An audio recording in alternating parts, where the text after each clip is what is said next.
Notice ఏమి ఇచ్చారండి. నిన్న మొన్న 3 రోజులు తిరిగారండి. మేము తీసుకోపోయినా మా గోడకు అంటించల్లా ఇంటికి వచ్చి 2-3 సార్లు తిరిగి మా మొగాళ్ళు లేకపోయినా సరే మేము ఇలా వంగనారు పెట్టుకున్నాం.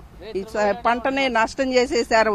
మొక్క పెట్టిన కాడి నుంచి పాడు చేసేసారు. నీళ్లు పెట్టి సాగు చేసుకుని మందు కొట్టుకుని ఇలా చేశారు.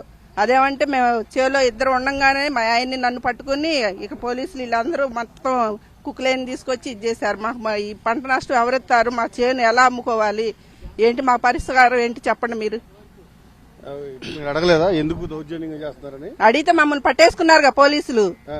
లేడీస్ వాళ్ళని లేడీస్ పట్టుకున్నారు, మగాళ్ళని పట్టుకున్నారు. మా మామగారు ఈనాడు పండించుకోండి అని ఇచ్చారు. మా పిల్లల చదువులకి వాటికి కూడా మేము అమ్ముకోకుండా మేము సాగు చేసుకుంటున్నాం. 3 పిల్లం రూపాయి వచ్చిద్దనేగా మేము అమ్ముకుంటామంటే అవకాశం ఇవ్వలేదు, మాకు నోటీస్ ఇవ్వలేదు.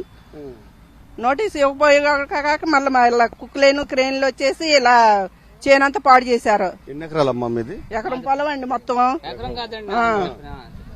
ఇప్పుడు వంగ తోట వేసుకున్నాం. మొత్తం పీకేసాం. ఇదిగో నేల భూమి కనపడుతుంది. ఇవాళ ఉదయం నుంచి మేము వారం 10 రోజుల నుంచి చేలోనే ఉంటున్నాం. అది ఇలా చేశారు. అడ్డం పడినా గానీ ఏడ్చినా గానీ ఏం లేదు, మీ చేను ఇక్కడే ఉంటది అది ఇది అని చెప్పి పోలీసులు ఇద్దరిని పట్టుకుని 3 పిల్లలని చేను మొత్తం ఇలా నాశనం చేశారు. రాజధానికి ఇవ్వలేదు మీరు? ఇవ్వలేదండి, మేము అమ్ముకుందామని ఇవ్వలేదు. మరిన్ని అప్డేట్స్ కోసం ఛానల్ ను సబ్స్క్రైబ్ చేయండి. నోటిఫికేషన్స్ కోసం బెల్ ఐకాన్ పై క్లిక్ చేయండి.